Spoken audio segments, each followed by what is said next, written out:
of Black America.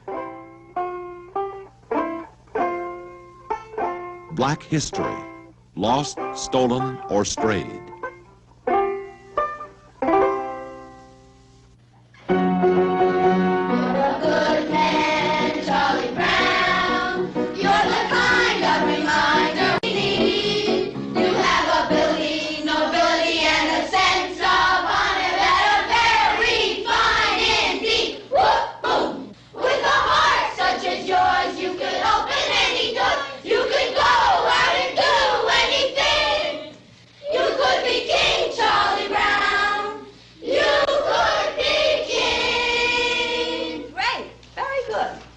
We'll go to lunch now, and this afternoon we'll continue with our meeting.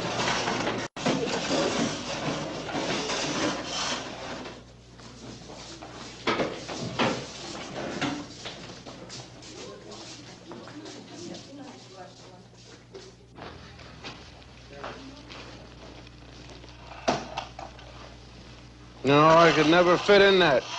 Never get in that at all. This is more like it. Now, what's the whitest thing you know? Whiter than the driven snow, whiter than the whites of your eyes? Sugar. Non-integrated, non-black, sweet sugar. But you see, there is a black man in your sugar. His name is Norbert Rillier. Norbert Rillier in 1846 invented a vacuum pan, revolutionized the sugar refining industry. Now, you have to dig to find that fact. I mean, it's not much history, but it's still history. Now, what do you stand in? In your shoes. Now, there's just you and your shoes, isn't there? Nope. See, there's a black man standing in your Oxfords with you. Sharing your soul and your heel is a man, his name is Jan Ernst Metzelger. And in 1863, this is a drawing by the kids, Metzelger invented the machine that made mass-produced shoes possible. Now, you have to dig around for that fact, too. And again, it's not much history, but it's history.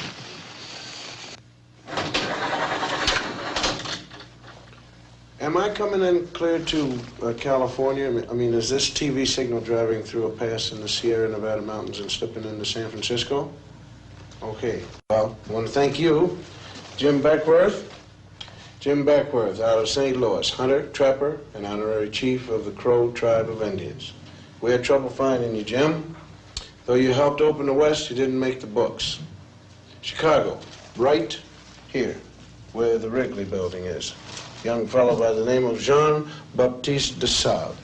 Jean-Baptiste, he founded you, Chicago, when he traded with the Indians. And of course, there it is right there at that particular time. It was called Chicago, or Stinking Onion, by the Indians. And de Sable, he didn't even change the name at all. Now you take the Lewis and Clark expedition here, right in there. You'll find a black man named York, helping to open the West. Those men are trying to wash the black out of York. That's what you might call historically significant, because a lot of people think we ought to wash white, but we ain't gonna, you see. Texas. Coming to you, Texas, right down the Chisholm Trail, right here. Right down there with 5,000 black cowboys who never made it to the Hollywood Western. Did you know that? Huh? In the same group, there was one black outlaw. His name was Deadwood Dick, who claimed his soul brothers were Bat Masterson, Billy the Kid, and Jesse James. Deadwood Dick used to ride into the saloon, order 2 drinks, one for himself and one for his horse. And here's his horse drinking a shot of red-eye with a straw. And how about the 186,000 blacks who fought on the Union side during the Civil War? 38,000 died. How about Teddy Roosevelt's charge up San Juan Hill? It wasn't just the Rough Riders who made it. 4 black regiments went right up with Teddy. They didn't get lost going up the hill. They got lost in the history books. How about the North Pole? Snow White? Well, the first man there was black, Matthew Henson. He spoke Eskimo. And he was Admiral Perry's navigator. And although he made it first to the pole, it never quite made it to the history books. And how about your heart? Can we get there? All right. Daniel Hale Williams first performed open heart surgery successfully. Now, this list could go on forever. Blacks who made it, blacks who made history, but who didn't get into the history text at all. And the strange thing is how little there is about us in the textbooks. Napoleon once said history is a fable agreed upon, and the fable agreed upon up to now is that American history is white on white. But sometimes we did get into the history books. All wrong. Now you take this one. The Growth of the American Republic, 1942 edition. Samuel Eliot Morrison, Henry Steele Commager. Quote, as for. This has to do with slavery. As for Sambo, Professor Morrison. Sambo, Professor Commager. As for Sambo, whose wrongs moved the abolitionists to wrath and tears, there is some reason to believe that he suffered less than any other class in the South from its peculiar institution. Peculiar institution means slavery. Although brought to America by force, the incurably optimistic Negro soon became attached to the country and devoted to his white folks. Unquote. Those lines were written by two Pulitzer Prize-winning white Northern professors.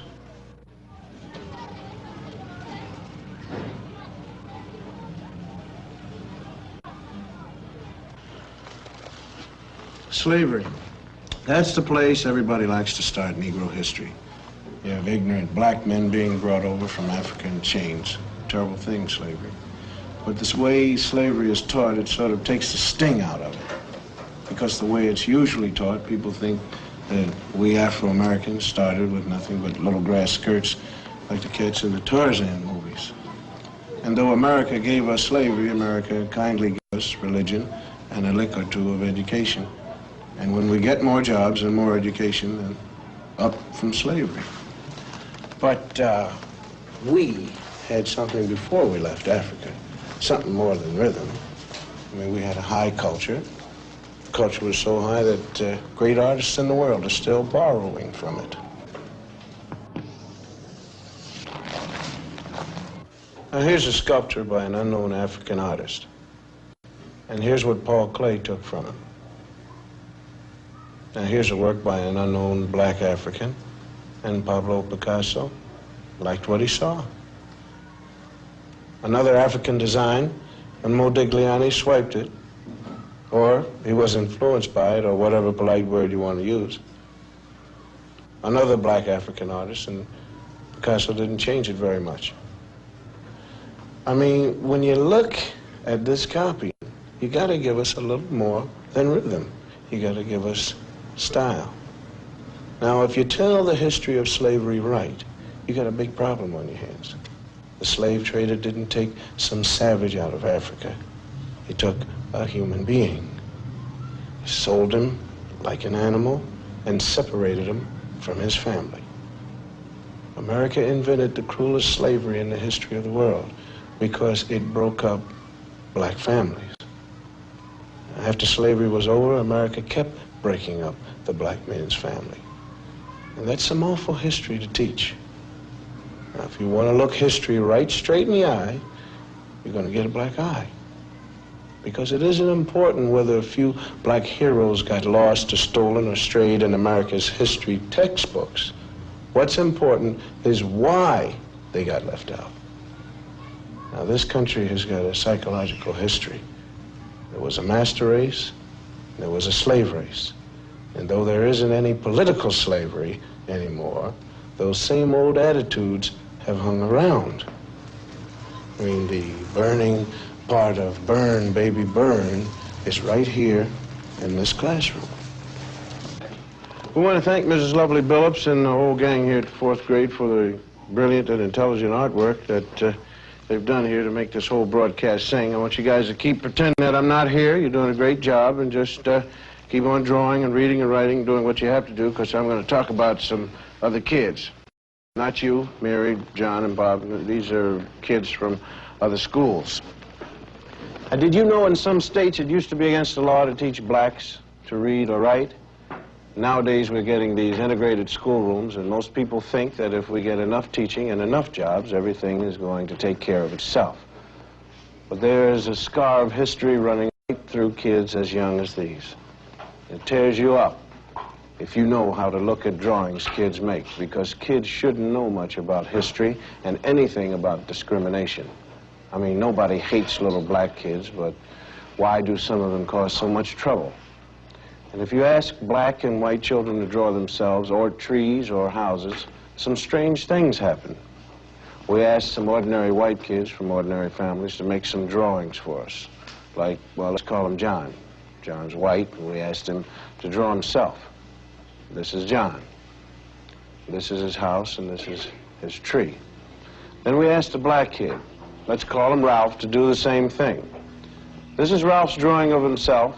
This is his tree. Now, why should two kids of the same age draw so differently? Enter the expert. This is Dr. Emmanuel Hammer, psychiatrist specializing in children's therapy. Well, let me illustrate it for you. Let's take these drawings. No matter what a child draws, he's really picturing himself. Ask a secure child to draw a tree, and he's likely to draw a bountiful, spreading tree. A black child drew this tree, cut off in its growth, stark, bare, ungratified. It works the same way with drawings of people. Normal children, average drawings. The mood is happy, the child feels capable, the drawings are complete, and the arms are developed to emphasize strength. These children were old enough to draw complete figures. The significant fact is what they left out: arms, hands. A child may sense that a situation in life is so powerless that he himself is equivalent to an armless man. My own study reveals that armless people appear 3 times more frequently in the drawings by black children than those by white. The faceless beings suggest that these youngsters not only feel themselves to be less than they might be, they don't even feel themselves to be. The black child who is forced to live in a hostile world may disappear in self-defense. He drifts through life feeling like a shadow. He stops caring, and he stops trying. A child who has this on his mind cannot be a child. A child who has this on his mind could want to burn down cities when he gets older. The whole confusion was summed up by a black 9-year-old in these 2 paintings. This is a 9-year-old boy draws a white man, Robin Hood maybe. And this is how the same boy draws himself. And this is the consequence of deformed history. Linda, close the curtains. Brian, lower the screen. Bonnie, lights, please. In the past 50 years, 33,000 feature films have been made in the United States, and about 6,000 of them have had parts for black actors. For the most part, the black portraits have been drawn by white writers, white producers, and white directors for a white audience. Most black parts were the way white Americans wanted them to be. The black male was consistently shown as nobody, nothing. He had no qualities that could be admired by any man, or more particularly, any woman. When the sun goes down, the tide goes down, the dark gather round and they all begin to shout, hey, hey, Uncle Dudley is free to... White people didn't like to think much about them, sort of like a relative you got in a rest home. I mean, happy darkies, dancing and singing was all they wanted to hear about. Being good Christians, the whites out front liked to think the blacks out back were kind of happy.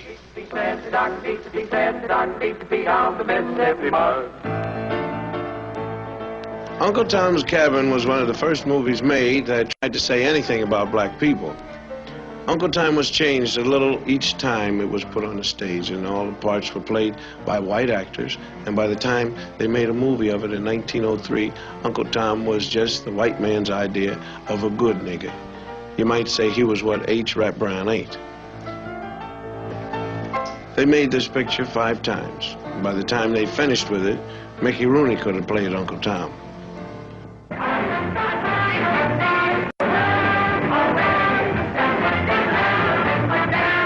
Minstrel shows started as the black man's entertainment for himself and the plantation owners. When they were filmed, though, they were done by a white cast. You figure that out. They were done as sort of a joke, and the black entertainer couldn't even get a job making fun of himself. The first really vicious anti-Negro film was called The Birth of a Nation, and it was a honey. And the second worst thing about it was that technically in 1918 it was the best movie that had ever been made. A cat named D.W. Griffith produced it, and he knew how. See? Birth of a Nation pretended to tell the story of the Civil War and what happened afterwards when the slaves were freed. White women couldn't walk on her own sidewalk, if you believe the picture.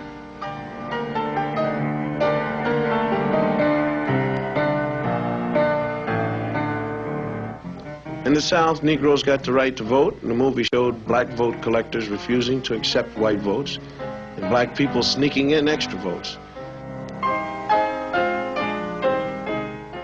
And if these black bad guys don't look very bad to you, it's probably because they were white actors wearing burnt cork. Negro legislators took over in the South, and in the film they were made to look like apes. And this was the movie version of how it looked in the Southern state legislature. They drank whiskey, they ate chicken with their hands in the State House, and they put their feet up on the table with their shoes off. And of course they passed all sorts of crazy laws according to the film, like anybody could marry anybody they wanted to. It was obvious to anyone who saw this picture that Negroes weren't fit to govern themselves or anyone else because they really weren't people. This film is 50 years old, and it may look silly and out of date now, but it didn't look silly when it was made and seen. Several million Americans who saw it were propagandized to believe that this is the way things would be if they weren't careful. So they've been pretty careful. Colonel Cameron, a former officer in the Confederate Army, is all upset over the way Northerners and the freed slaves are changing his South, taking a mint julep right out of his mouth. So he takes a walk one day while he's worrying about it, and he sees two white kids playing, and then four black kids come along. Being hardly human and naturally afraid of ghosts, the black kids run. Colonel Cameron sees the whole scene, gets his great idea, and with this, that great white all-American organization, the KKK, was born. Cavalry and the bedsheet has come to the rescue. The South is saved. In this picture, the Ku Klux Klan was the good boy who saved the South. Most Hollywood films, though, even the early ones, weren't really nasty. Nobody was sitting around saying, hey, let's take care of the niggers. What producers were doing was making money. And to make money, they made pictures that white ticket buyers would enjoy. They showed Negroes the way most Americans like to think of them. To blame Hollywood is like throwing a rock at the mirror because you don't like what you see in it. Burt Williams was one of the great vaudeville performers. He couldn't get parts in white pictures, so he made a lot of short comedies. He played the part most Americans consider typical Negro. He wasn't bad, really, just lazy, stupid, and happy the way he was. And his feet hurt. He was afraid of most everything. And when he was scared, he shook and his teeth chattered. Unlike a scared white man, the black man's eyes could pop out of his head. And when he was scared, he was so scared he couldn't talk. And he was also so scared he couldn't run.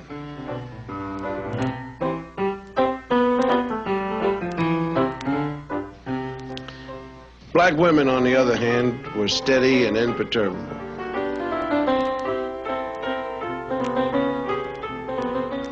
They stood like a rock on the face of things that scared black men.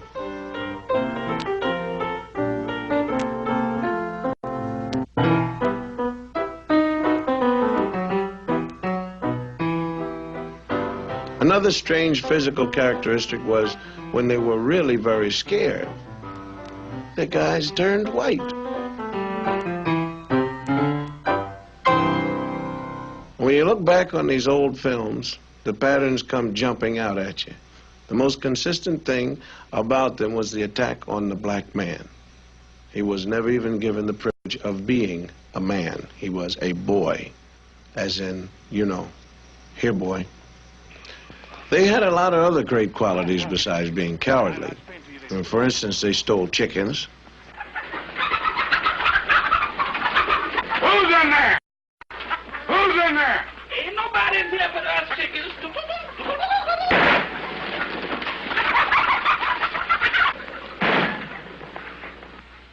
They shot craps. Dice, your papa talking to you now, Dice. Come on. Just hit them one more time.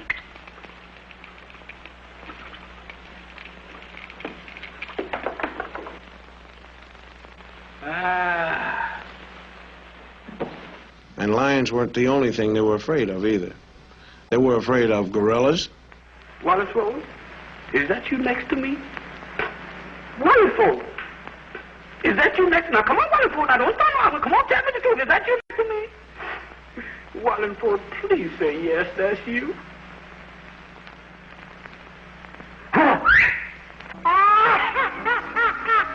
They were also afraid of ghosts and skeletons. Jeff? Is that you scratching my head? Jeff? Jeff! Now, come on, now, what are you looking at?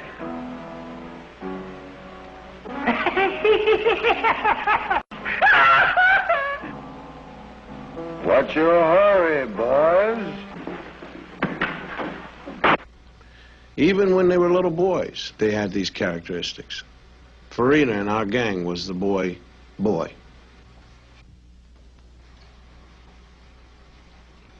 The tradition of the lazy, stupid, crap-shooting, chicken-stealing idiot was popularized by an actor named Lincoln Theodore Monroe Andrew Perry. Cat made $2 million in 5 years in the middle 30s, and everyone who ever saw a movie laughed at Steppin' Fetchit. Come out, wherever you is, wherever you be, wherever you do. Come out, wherever you am. How's the government looking for you? Where you going, stranger? You scare somebody stiff like that. I'm looking for hillbillies as you was. I ain't saying I am, I ain't saying I ain't. Well, that's close enough for me, 'cause I'm tired of walking myself. The government told me I got to bring in a hillbilly, so you come go with me to Washington. I ain't a-going. That's the color of another horse. Well, I tell you, you won't go for me. We go for the Navy. No. I want to go for the Navy. Well, I tell you, go for the Army. No, I won't go for the Army. No, I won't go for It's too bad he was as good at it as he was. The character he played was planted in a lot of people's head, and they remember it the rest of their lives as clear as an auto accident. What's that? Are you an Indian? Yes, I'm Indian. Man, you don't know. I'm Indian. I got 1 for Cherokee, 2 for Seminole, and I got 4/5 Hiawatha. Wait a minute. Hiawatha was a woman. I can't help it. I got 4/5 of them. He played in movies with other actors who were as American as Mom's raspberry jello. If they accepted the stereotype, how wrong could it be? Judge Riggins, can I see you some, please? Well, I'm pretty busy. Yes, but I just want to ask if you heard about it. Hear about what? About over at my house, night before last. Oh, another baby? Yes, you sure guessed that you heard. What's his name? Oh, we call him L.R. Elias Rigby Livingston. Oh, named him after me, did you? Yes, Elias Rigby. I told my wife, Ethel, I said, honey, I know Judge sure gonna be gratified. Well, of course, yes, I appreciate the honor. Yes, sir. I suppose a compliment, and I ought to do something for you. Yes, sir, that's what I thought. If you come over to my place tomorrow, and I'll give you a job. Job? Raking leaves. I asked him for work. All-American little Shirley Temple played a lot of parts that involved her with black actors. She was always real nice to them. Oh, James Henry, you always do it wrong. This is an imitation Steppin' Fetchit named Willie Best with Shirley. Come on, Miss Virgie.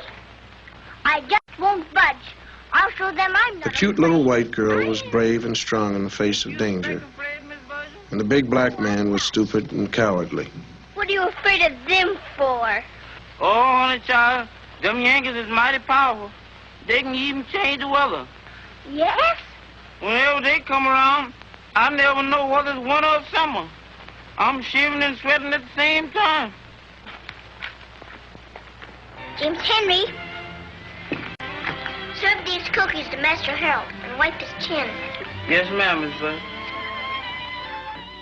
She was good to them, and they were good to her. Sort of a master and pet relationship. How would you like to see Uncle Billy dance? All right, James Henry, let's get going, son.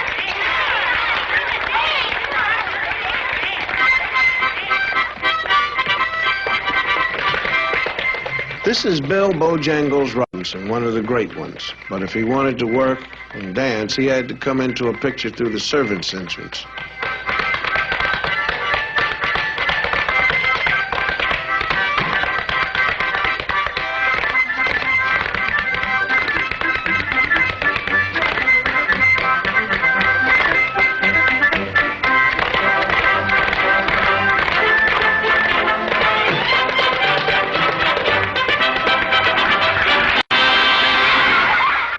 Shirley was good to children, too.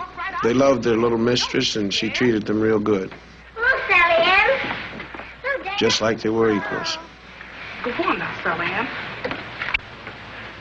Miss Virgie, please, ma'am. We all done come here to wish him many happy returns. That's it, many happy returns of the day. And we all done made you a doll. Here it is. Miss Virgie, there was more I had to say, but Annie, I forgot it. You said everything, Sally Ann. Don't you worry. This is the very nicest present I got. Thank you ever so much. Yes, indeed, children. It was very thoughtful and sweet. Come now, dear. I'll see you later, and I'll save you some cake. We'll be waiting. I suppose it might have surprised a lot of Hollywood writers and producers to know a scene like that could actually make a lot of people, mostly black, sick to their stomach. This is a lot of fun, isn't it? The newsreels that were shown along with feature films knew a good thing when they saw one. They helped keep all the black cats in their place. Nobody black ever did anything very newsy in a newsreel.